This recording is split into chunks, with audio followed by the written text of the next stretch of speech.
355 subscriber மட்டுமே வச்சு நீ முன்னேற முடியாது. நீ சீமான விமர்சனம் பண்ணி உன்னால வளரவே முடியாது. உன்கிட்ட இருக்கிற 355 சப்ஸ்கிரைபரை வச்சு நீ என்ன பண்ண முடியும்? நானும் நல்லா யோசனை பண்ணி பார்க்குறேன். நான் என்னுடைய யூடியூப் அனாலிட்டிக்ஸ்ல போயிட்டு பார்க்குறேன்.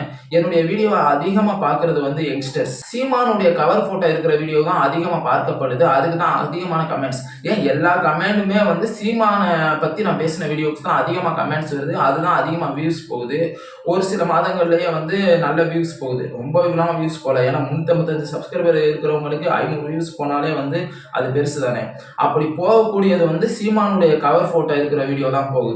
நான் அப்படி இருந்தும் சீமான விமர்சனம் பண்றேன். சீமானுக்கு எதிராக நான் எந்த வீடியோவுமே போடல. என் மனசுல எது கரெக்ட், என் மனசுல எது சரின்னு படுதோ நான் அதை பேசுறேன்.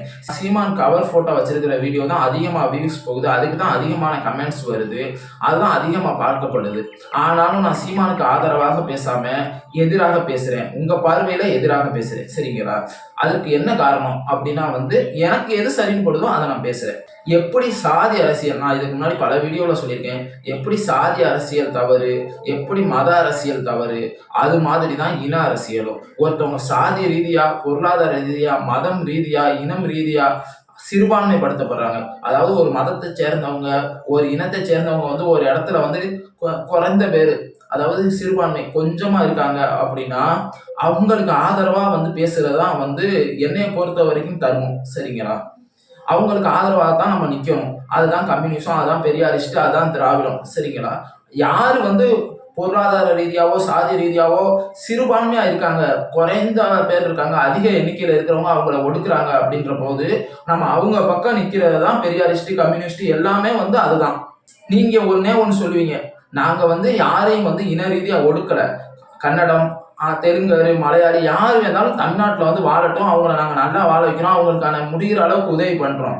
ஆனா எங்க ஊர்ல எங்க மண்ணை ஆள்றது ஒரு தமிழரா இருக்கணும் அப்படிங்கிறதா உங்களுடைய கருத்தா இருக்கும். அதற்கு தான் நான் ஒரு கேள்வி கேட்கிறேன்.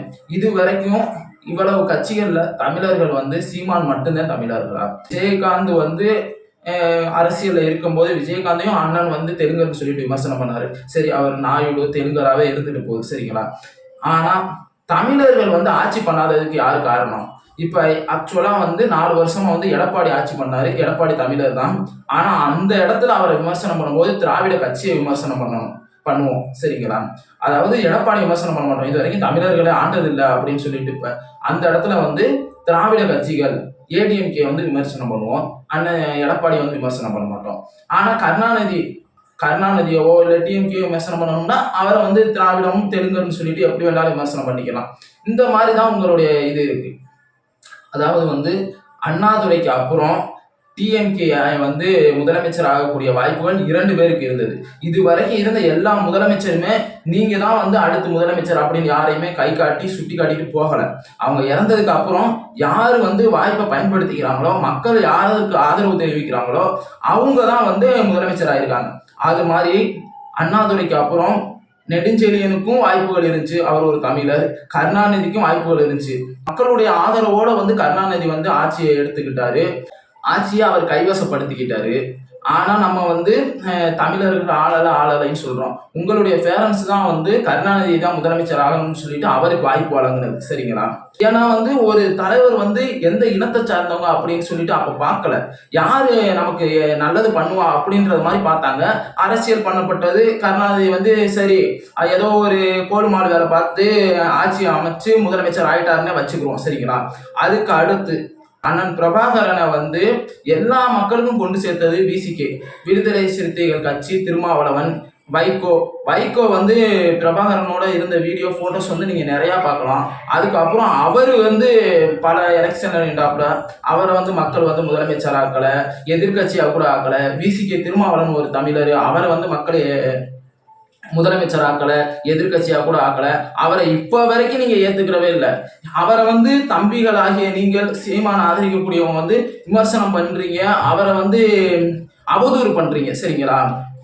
உங்களுடைய எண்ணம் என்னன்னா சீமான் மட்டும்தான் தமிழரா?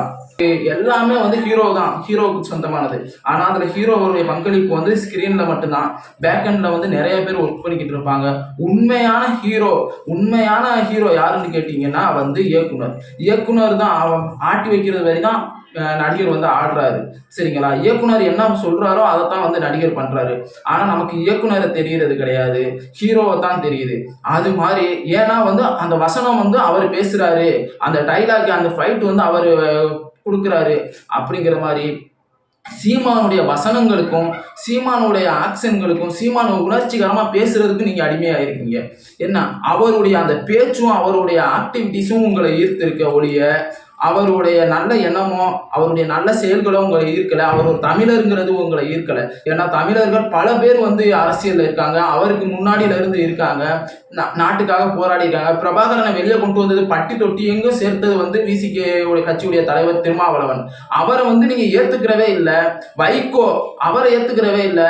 தமிழர்கள் வந்து பல பேர் வந்து எலெக்ஷன் இருக்காங்க, அவர்களுக்கு வந்து வாக்களிக்கல, அவர்கள் வந்து ஜெயிக்கணும்னு நினைக்கல. இன்னைக்கு விஜய் வந்து அரசியலுக்கு வராரு, அவரும் ஒரு தமிழர், அவரும் நாளைக்கு நாம் தமிழருக்கு எதிராக இருந்தா அவரையும் நீங்க பேசத்தான் போறீங்க. ஆனா தெலுங்கர்னு சொல்லிட்டு கன்னடர்னு சொல்லிட்டு இனம் ரீதியா பேசுறது எதற்காக அப்படிங்கிறதான் உங்களுக்கு வந்து